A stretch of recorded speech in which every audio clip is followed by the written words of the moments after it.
아, 여름이 깊어져서 무더위가 그래도 기승을 부립니다. 이쯤 되면 좀 고개 숙여도 될 법한데 고개 숙이지 않아서 참 많이 덥습니다. 매미들도 지쳤나 봐요. 매미도 잘 안 울잖아요.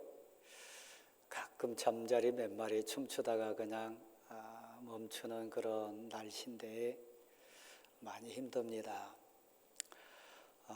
사랑하는 성도 여러분, 우리 인생의 옷을 입고 살아갈 때 무더위가 고개 숙이지 않듯이 매미도 지치고 잠자리들도 춤 몇 번 추다가 멈추듯이 힘겨울 때가 있어요. 어느 인생이든 다 마찬가지 아니겠습니까? 근데 하늘을 한번 쳐다보면 또 소망의 하늘 보입니다. 그래도 가을 오리라. 그늘막에 피해 있으면서 살짝 웃기도 합니다. 이 자리에 앉아 계신 여러분 가운데도 참 힘들다. 참 인생 버겁다. 이쯤 되면 이제 좀 평안히 하나님이 복을 주실 법한데 이 삶의 무게가 여전히 무겁다. 그런 아픔 가운데 울부짖는 성도들 많이 계시리라고 생각해요. 그런 고백이 없다면 여러분 가슴에 감사라고 하는, 또 하나님이 진정 나의 힘이라고 하는 진한 고백은 비례해서 또 생기지 않을 것 같아요. 오늘 본문 시편 기자도 똑같이 고백합니다. 보니까 침이 양쪽 어깨에 있어요. 가슴이 먹먹하기도 하고 너무 부끄러워서 얼굴이 화끈거리는 상황을 그대로 표현합니다. 그 내용이 이렇습니다.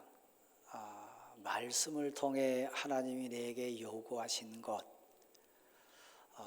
말씀 가운데 내가 고백자가 돼가지고 힘을 삼았던 그 은혜의 순간들, 또 안수받을 때나 은혜 체험했을 때나 하나님 앞에 신앙 고백으로 막 기쁨으로 아뢰었던 그 입술에서 나왔던 하나님 앞에 드렸던 그 약속들, 그러니까 서원 기도라고 하는 가치에 보면 이 문제 해결해 주시면, 만약에 저를 직분자로 세워주시면, 이 상황을 하나님이 이기게 해주시면 이렇게 살겠습니다. 우리 입을 열어가지고 고백한 게 참 많아요. 근데 삶이 지칠 때마다 힘든 것 있어요. 그게 뭐냐, 혹시 내가 그 약속 안 지켜서 그러나, 혹시 그 말씀에 순종하라고 하나님이 나를 막 쥐어짜시는가?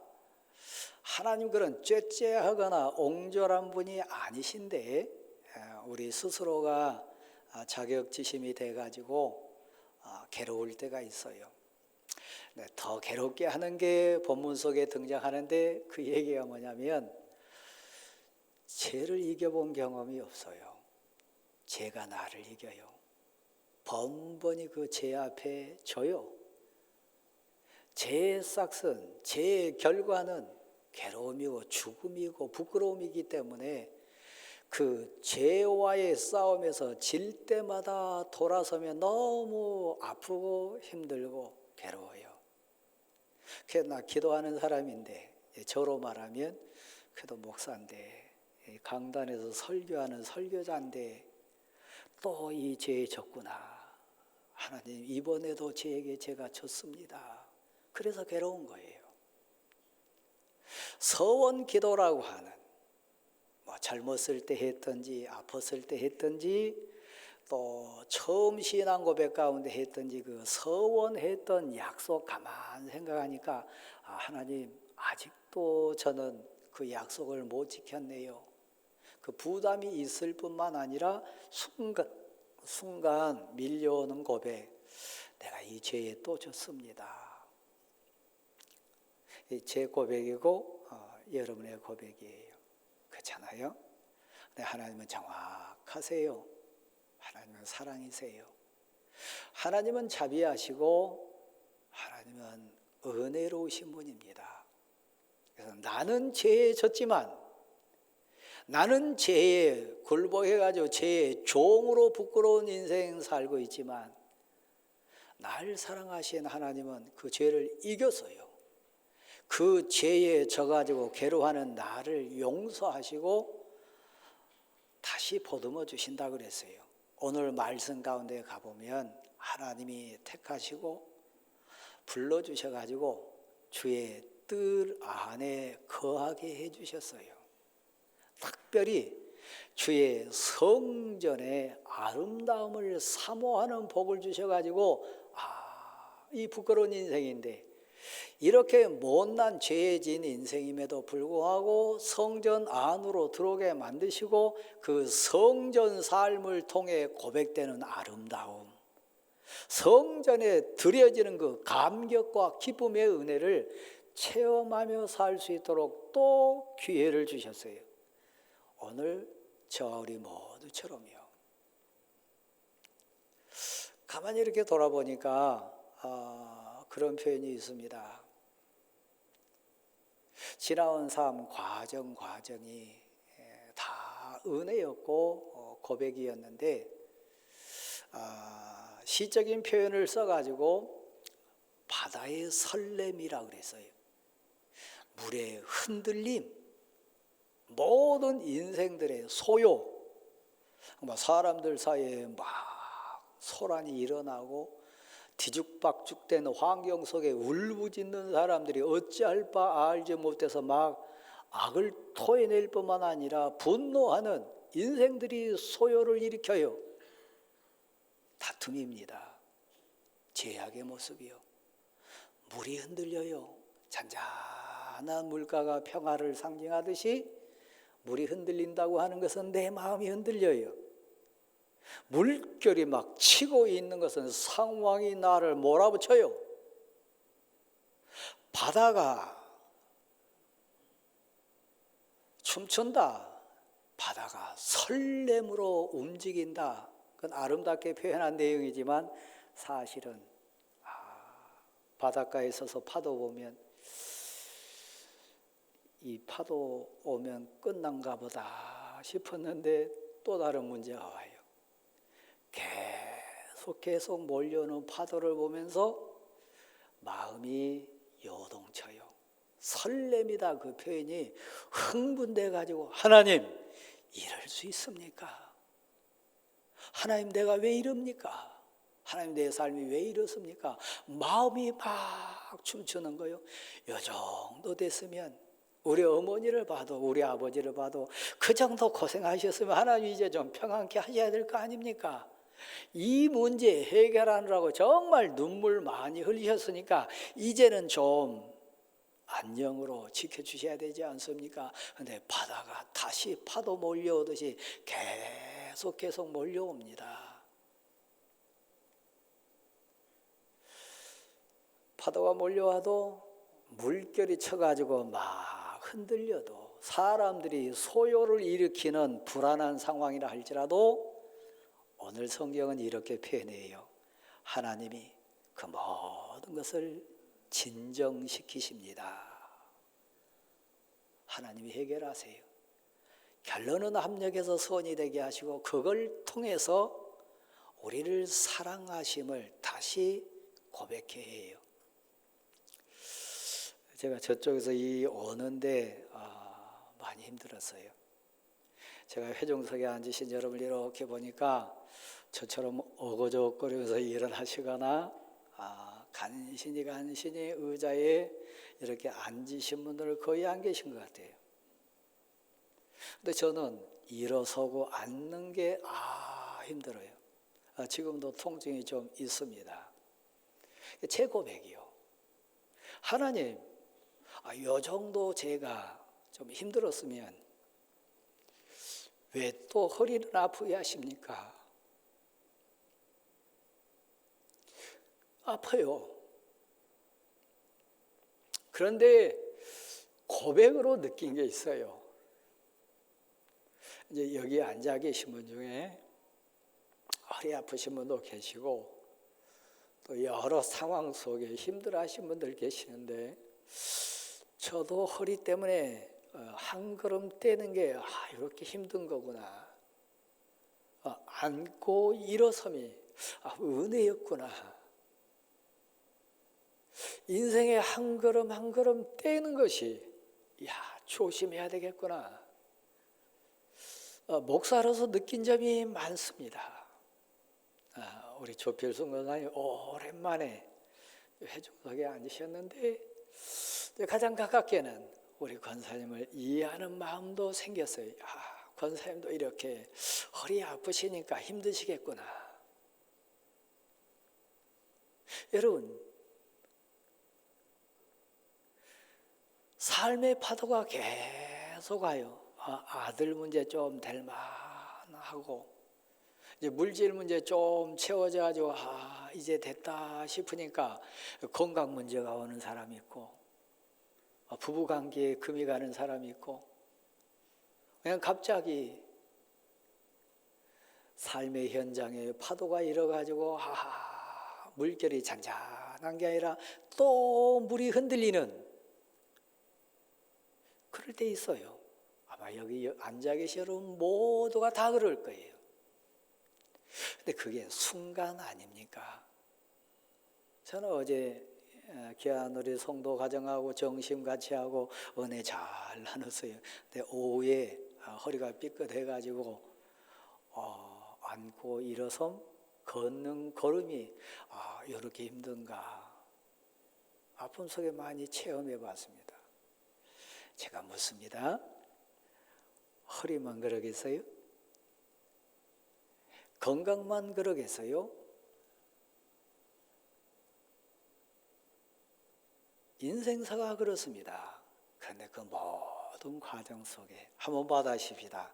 주님이 진정시키십니다. 그 은혜요.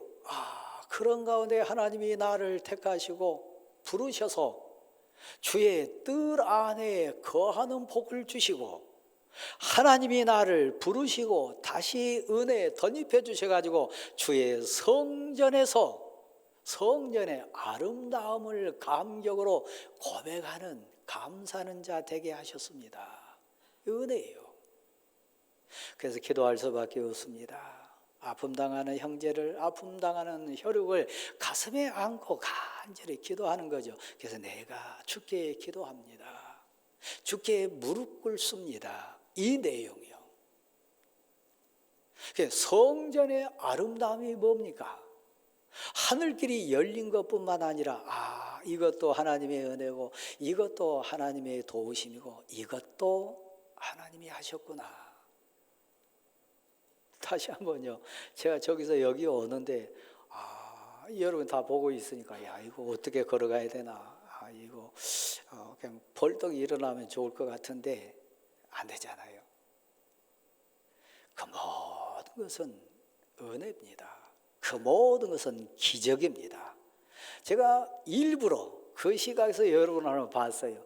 나처럼 좀 앉을 때 막 힘들게 앉는 분 계신가?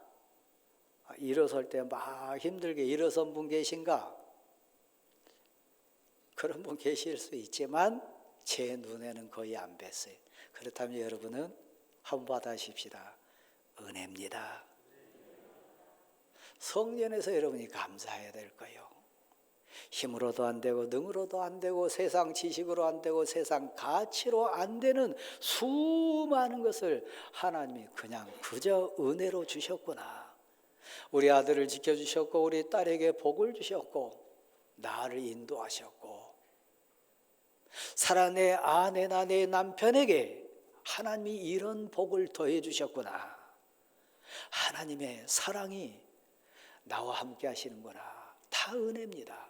그게 진정한 고백으로 감격으로 온 마음 정성 뜻 다해서 고백되는 그 현장 그 순간 그 과정이 어디라고요? 주의 성전 인생 됐을 때요. 주의 성전에서 뜨거운 마음으로 찬양하고 말씀을 통해서 그것이 고백되고 기도 가운데 고백된다고 하는 사실이요. 근데 오늘 본문에 행복한 사람에 대해서 이렇게 얘기합니다. 누가 행복하냐? 돈 많은 사람은 아닙니다. 심지어는 건강한 사람도 아닙니다. 그리고 아들이 잘 되고 딸이 잘 된 사람도 사실은 아닙니다. 오늘 시편 기자는 그렇게 고백을 했어요.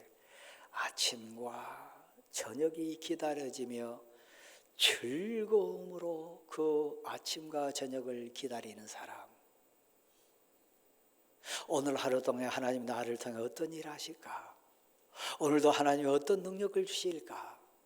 오늘도 하나님 내 일과 속에 어떤 역사를 이루실까? 하나님 뜻에 순종하고 하나님 말씀에 능력을 힘입어 가지고 일을 처리하는 설렘, 감격으로 아침을 맞고 계십니까? 그 사람 진짜 복받은 사람, 진짜 행복한 사람. 저녁이 됐을 때 저녁을 맞이하면서 하나님, 오늘도 하나님이 이런 복 주셨습니다. 안전으로 지켜주셨습니다. 함께 하셨습니다. 하나님이 제게 이런 사람을 만나게 하셨습니다. 오늘도 온전히 복이었습니다. 오늘 밤에도 이 밤에도 평안히 쉬게 해주실 줄 믿습니다. 저녁을 맞으면서도 즐거워할 수 있는 사람, 아침을 맞이하면서도 즐거워하는 사람, 내 인생의 주권자와 내 인생의 안내자와 선한 목자가 주님이시라, 이 고백할 수 있는 사람이요. 저는 어제 오후에 73 대신 이제 개인 택시를 운전하신 어르신 자주 뵙는데 그분하고 이렇게 같이 있으면서 너무 부러움을 느꼈어요. 회중석에 앉아 계신 분 가운데 혹시 개인 택시 하신 분 계신지 모르겠어요. 그분은요, 저하고 만남부터 헤어지는 순간까지 교회 집사님이시니까 저 위에 계신 저분이 나에게 이런 복을 주셨습니다. 나는 세상에서 제일 복받은 사람입니다. 너무너무 행복합니다. 내가 일하니까 비록 73이고 내 발이 불편해가지고 정말 안타까운 그런 부분이 있지만, 그런 내가 무엇이 간데 나를 우리 아내 앞에 당당한 남편 되게 했습니다. 우리 며느리도 나 좋아하고요, 우리 아들도 정말 좋아합니다. 나처럼 복받은 사람이 있으면 나와보라고 하십시오. 나같이 복받은 사람이 세상에 어디 있겠습니까? 막 끝까지 자랑하는데요, 제가 이렇게 들어갈 틈새가 없었어요. 너무 자랑하니까요. 여러분, 개인 택시 운전하시는 분들이 다 그렇게 감사할까요? 그거는 발이 불편하신 분입니다. 73 되신 분입니다. 제가 봐서는 막 엄청 부자는 아닌 것 같아요. 그런데요, 저 위에 계신 그분이 내게 이런 복을 주셨다고, 나 정말 세상에서 제일 복받은 자라고 고백하는 거 들어봤습니다. 주의 성전에서 아름다운 복을 받은 사람, 돌아보니까요, 그 다음 기절에 이렇게 되어 있습니다. 하나님이 땅을 명하사, 하나님이 땅을 준비해 주셔서, 그 땅은 어떤 곳입니까? 내가 살아갈 곳이요. 주의 성전에서 아름다움을 사모하면서 기도하는 자가 나아가 살아갈 현장이요. 땅을 명하사 비를 내려주셨어요. 이른 비와 늦은 비를 적당하게. 그리고요, 뭐라고 얘기하냐면 능력의 띠를 작은 산에 띄게 하셔가지고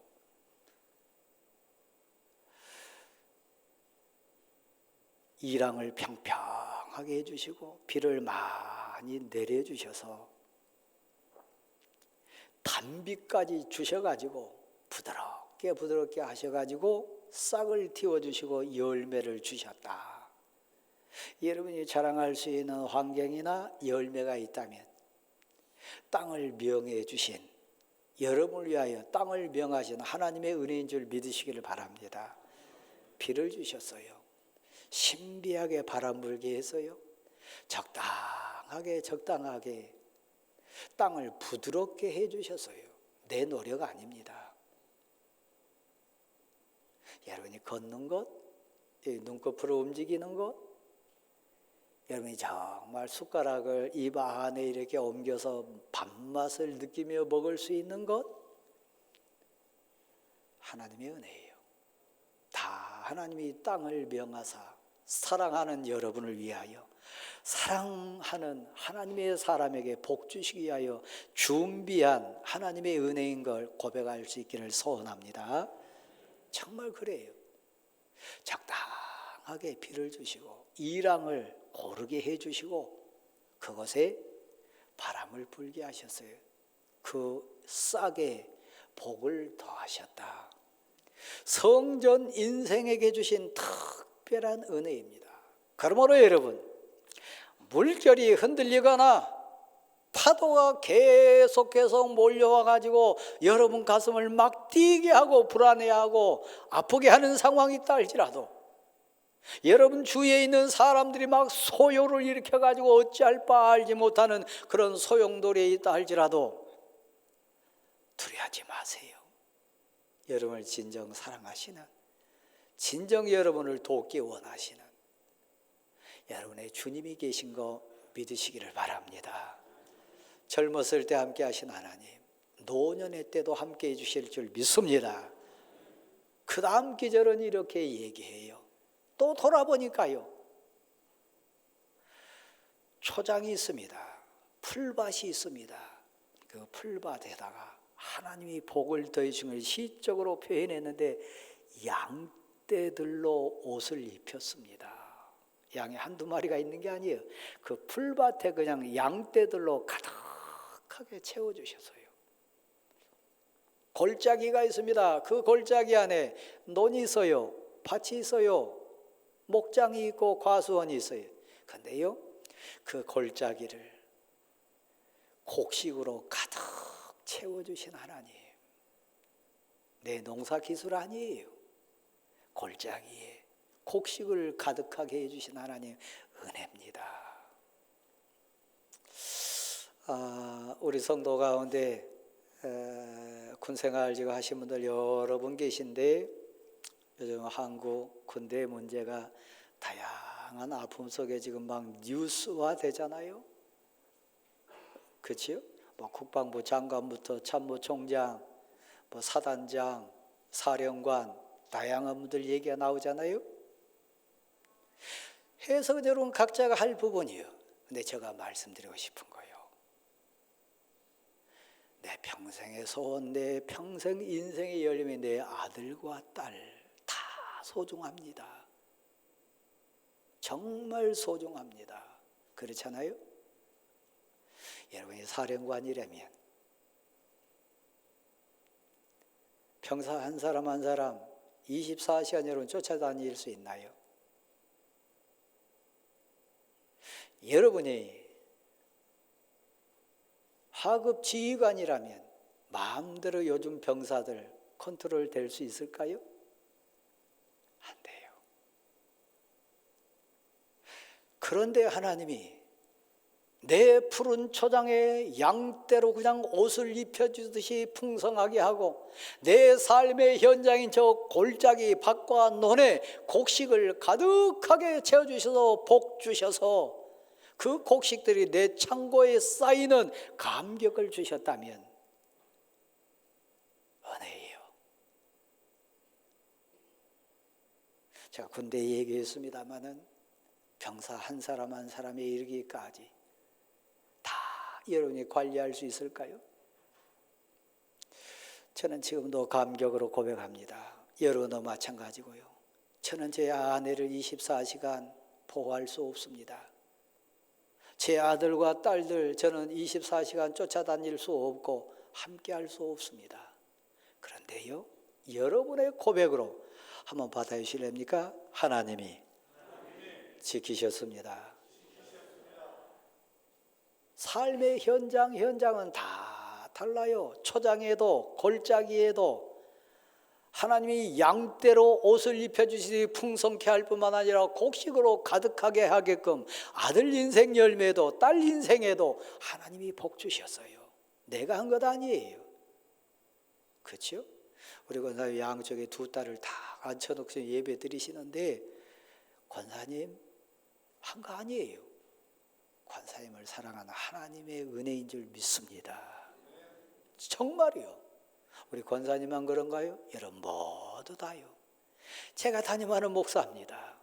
우리 교역자뿐만 아니라 직원뿐만 아니라 성도 가정을 제가 어떻게 다 보호합니까? 어떻게 다 관리합니까? 안 됩니다. 제게 맡겨신 복이 있다면 하나님이 하신 거예요. 성전 인생에 누리는 감격인 것을 믿으시기를 바랍니다.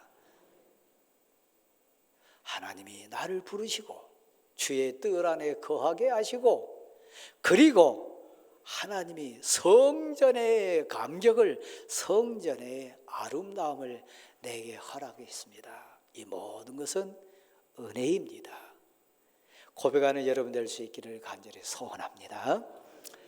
감사함으로 일어나십시오.